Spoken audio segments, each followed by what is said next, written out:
चलो आज के इस वीडियो में नेशनल इनकम को रिवाइज करेंगे। ये मैक्रो इकोनॉमिक्स में आपका सेकंड चैप्टर होता है और काफी इंपॉर्टेंट चैप्टर रहता है। तो जब हमने इसको स्टार्टिंग में पढ़ा था तो नेशनल इनकम को 5 स्टेप्स में पढ़ा था। सबसे पहले बेसिक कॉन्सेप्ट पढ़े थे जिसमें 10 छोटे-छोटे पॉइंट्स पढ़े थे जिनको बड़ा क्वेश्चन तो नहीं आता है लेकिन 1 मार्क्स में कोई भी चीज पूछी जा सकती है। सेकंड स्टेप पढ़ा था सर्कुलर फ्लो जिसमें हमने डिटेल में पढ़ा था क्या-क्या चीजें इसमें कवर होती है। थर्ड पॉइंट में मेथड्स पढ़ी थी जिसमें 3 मेथड्स पढ़ी थी नेशनल इनकम को कैलकुलेट करने की। 3 मेथड होती है। फोर्थ स्टेप में हमने इसकी स्टेप्स पढ़ी थी कि नेशनल इनकम को कैलकुलेशन करने की 5 स्टेप्स कौन-कौन सी रहती है और लास्ट में छोटे-मोटे जो मिसलेनियस पॉइंट्स थे उनको डिस्कस किया था कि वो इनका मीनिंग क्या होता है।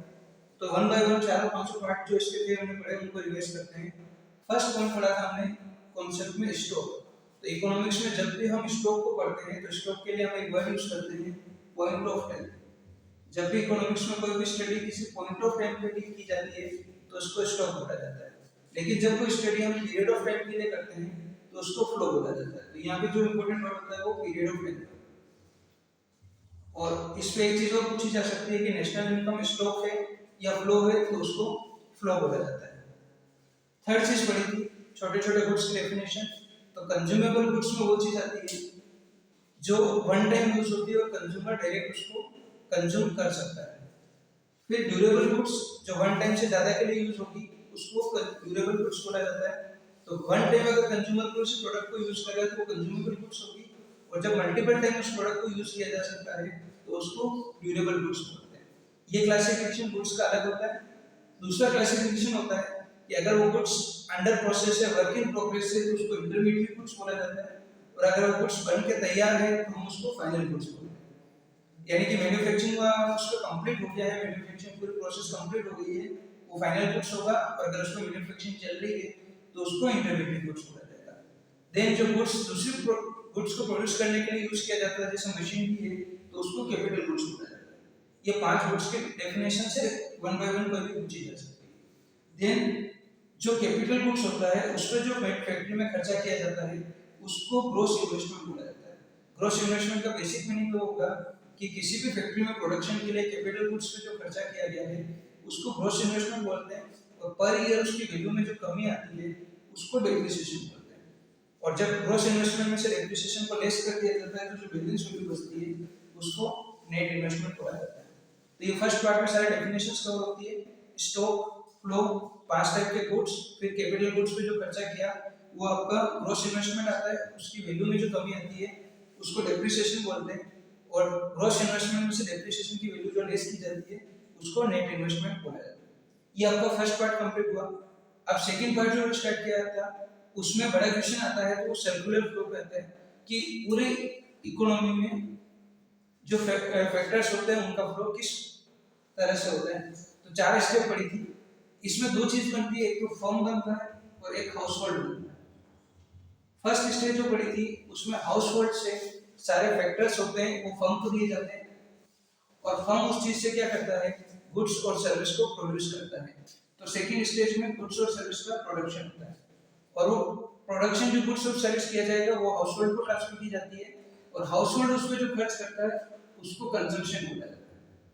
और वो जो कंजम्पशन होता है वो हाउसहोल्ड के लिए तो बिजनेस के लिए हाउसहोल्ड के लिए एक्सपेंस होता है और फर्म के लिए इनकम होता है और इस इनकम में से हाउसहोल्ड को वापस फैक्टर का रीपेमेंट किया जाता है। जैसे कैपिटल पे इंटरेस्ट दिया जाता है, लेबर को वेजेस दी जाती है और एंटरप्रेन्योर को प्रॉफिट दिया जाता है।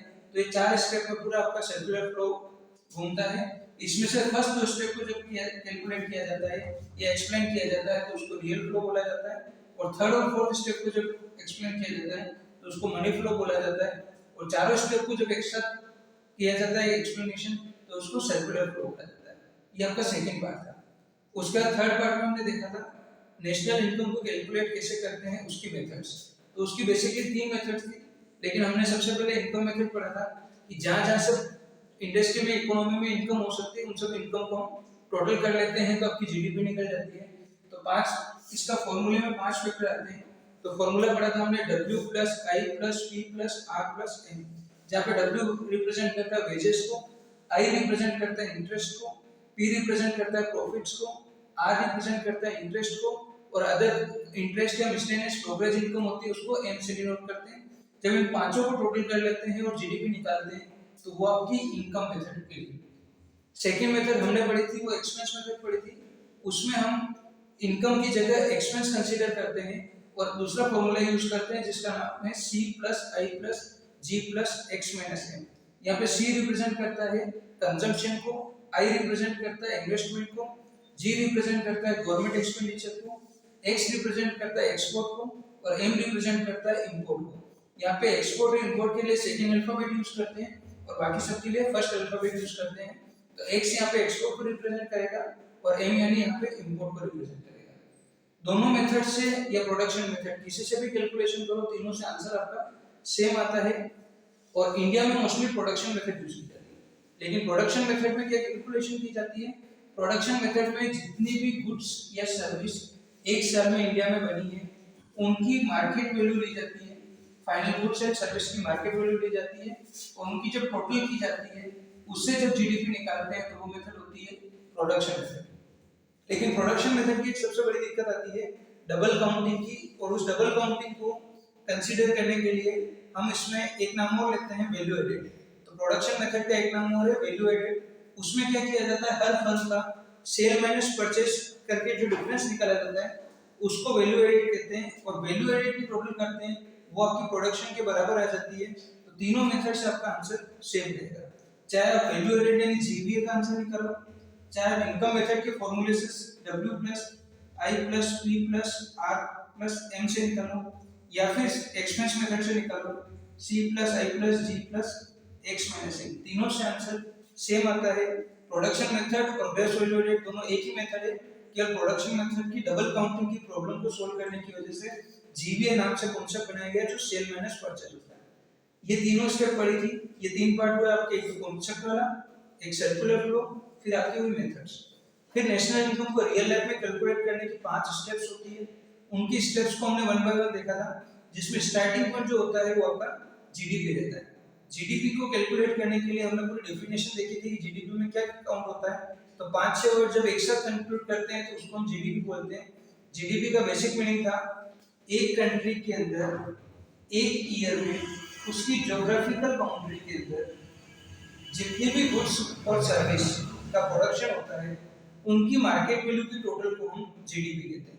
अगेन वापस, एक कंट्री की ज्योग्राफिकल बाउंड्री के अंदर एक साल में जितने भी गुड्स और सर्विस का प्रोडक्शन होता है उन सब की मार्केट वैल्यू के टोटल को जीडीपी कहते हैं, जिसमें रेजिडेंट या नॉन रेजिडेंट किसी ने भी प्रोडक्शन किया हो वो कंसीडर हो जाता है।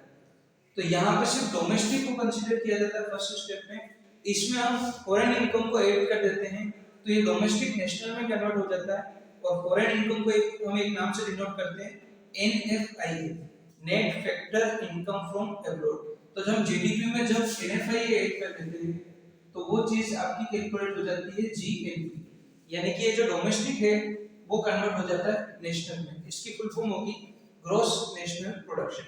फिर जब इन दोनों में से हम डेप्रिसिएशन की वैल्यू को माइनस कर देते हैं तो ये ग्रॉस कन्वर्ट हो जाता है नेट में। तो थर्ड स्टेप में ये जीडीपी एनडीपी कन्वर्ट हो जाएगा और जीएनपी एनएनपी कन्वर्ट हो जाएगा। लेकिन ये चारों कैलकुलेशंस हम करते हैं वो सब प्रेजेंट मार्केट टर्म्स में करते हैं और इसमें से हम जब फैक्टर कॉस्ट पे लाते हैं तो ये नेशनल इनकम कहलाती है। यानी पांचवें स्टेप में हम क्या करेंगे, एनएनपी मार्केट प्राइस वाले को कन्वर्ट करेंगे एनएनपी एफसी में और ये जो वैल्यू निकलती है वो आपकी नेशनल इनकम कहलाती है। आप हर इनकम की मार्केट वैल्यू को फैक्टर वैल्यू पे ला सकते हो, लेकिन लास्ट में कैलकुलेट करोगे तो भी चलेगा।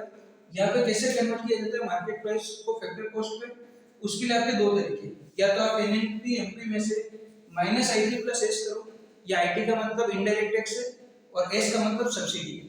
तो minus indirect tax plus subsidy करने से भी ये मार्केट प्राइस फैक्टर कॉस्ट में चेंज हो जाएगा।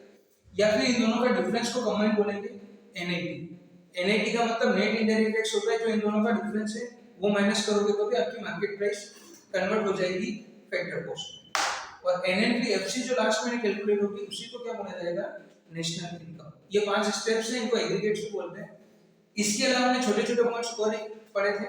पर्सनल इनकम किसी पर्सन की जो टोटल रिसोर्सेज से इनकम होती है उसको पर्सनल इनकम कहते हैं। पर्सनल इनकम ऐसे भी पूछा जा सकता है, लेकिन पर्सनल डिस्पोजेबल इनकम पूछा जा सकता है। पर्सनल डिस्पोजेबल इनकम में बेसिकली क्या होता है, किसी व्यक्ति की पर्सनल इनकम में से हम इनकम टैक्स को माइनस कर देते हैं तो जो बैलेंस इनकम बचती है उसको पर्सनल डिस्पोजेबल इनकम कहते हैं। यानी किसी पर्सन की सैलरी है, वो उसकी पर्सनल इनकम है, उसमें से उसका इनकम टैक्स माइनस कर दिया जाएगा तो क्या बचेगा, पर्सनल डिस्पोजेबल इनकम। और इंडिया की जो नेशनल इनकम होती है उसमें हम पॉपुलेशन से डिवाइड कर देते हैं तो वो आपकी बनती है पर कैपिटा इनकम।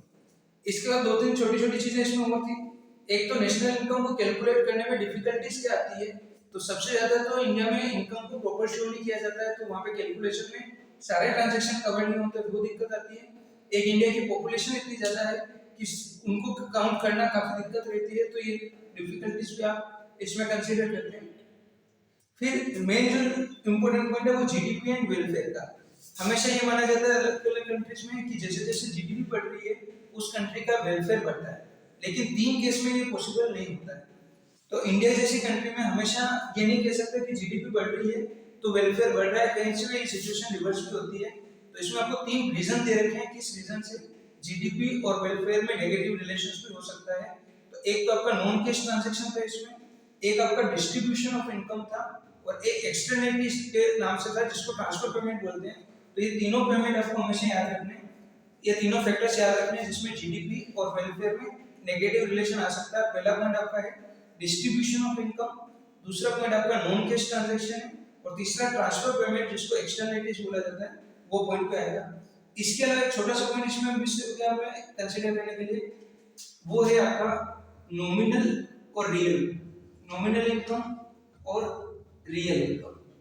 तो नॉमिनल इनकम जब हम इन्फ्लेशन को भी कंसीडर करके टोटल कैलकुलेट करते हैं तो उसको नॉमिनल वैल्यू कहते हैं, और जब नॉमिनल में से हम एक चीज इन्फ्लेशन हटा देते हैं तो उस चीज को हम बोलते हैं रियल।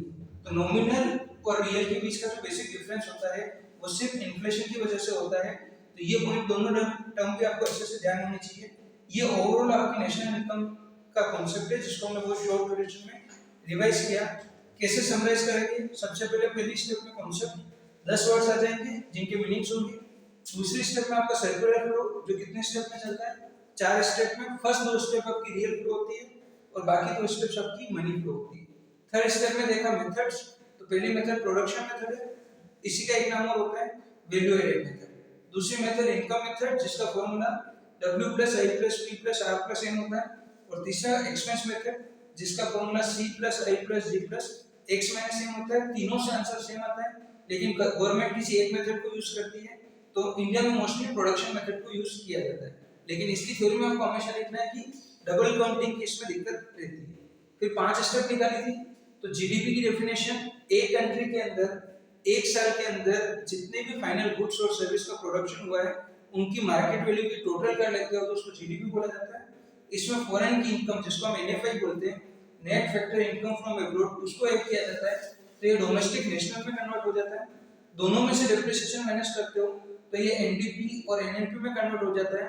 लेकिन ये चारों वैल्यू आपकी मार्केट प्राइस पे होती है। इनको फैक्टर कॉस्ट पे लाने के दो तरीके हैं, या तो आप -IT + S करो यानी minus indirect tax plus subsidy, या दोनों के डिफरेंस को ले लो -NIT कर दो तो NNP-FC निकलती है और इस NNP-FC को ही नेशनल इनकम बोला जाता है। कुछ छोटे टर्म्स और लास्ट में थे, पर्सनल इनकम, उसमें से इनकम टैक्स माइनस करोगे तो पर्सनल डिस्पोजेबल इनकम। उसके अलावा पर कैपिटा इनकम कैसे होगी, नेशनल इनकम में आप पॉपुलेशन को डिवाइड कर दोगे तो पर पर्सन की इनकम आएगी, उसको पर कैपिटा इनकम बोलते हैं। इसके अलावा दो कॉन्सेप्ट इसमें वो बीच में रह गए थे, नॉमिनल और रियल। जब हम टोटल वैल्यू को कंसीडर करते हैं जिसमें इन्फ्लेशन जुड़ा होता है तो हम नॉमिनल बोलते हैं, और जब इन्फ्लेशन का इफेक्ट हटा देते हैं तो इन्फ्लेशन का इफेक्ट हटाने के बाद जो वैल्यू आती है वो रियल वैल्यू कहलाती है। और लास्ट में दो चीजें और पढ़नी है, डिफिकल्टीज इंडिया में क्या क्या आती है नेशनल इनकम को कैलकुलेट करने में, और ये जीडीपी एंड वेलफेयर का रिलेशन हमेशा पूछा जा सकता है कि जीडीपी और वेलफेयर में माना जाता है कि पॉजिटिव रिलेशन होता है, लेकिन तीन कारण से जीडीपी और वेलफेयर में नेगेटिव रिलेशन हो सकता है। एक तो आपका डिस्ट्रीब्यूशन ऑफ इनकम है, दूसरा जो आपका पॉइंट है वो नॉन कैश ट्रांजैक्शन से जो कंसीडरेशन में नहीं होते हैं, और थर्ड पॉइंट आपका ट्रांसफर पेमेंट या फ्री पेमेंट्स होते हैं जिसको एक्सटर्नल फीस बोला जाता है। इसमें आपका नेशनल इनकम बहुत ही शॉर्ट ड्यूरेशन में पूरा कवर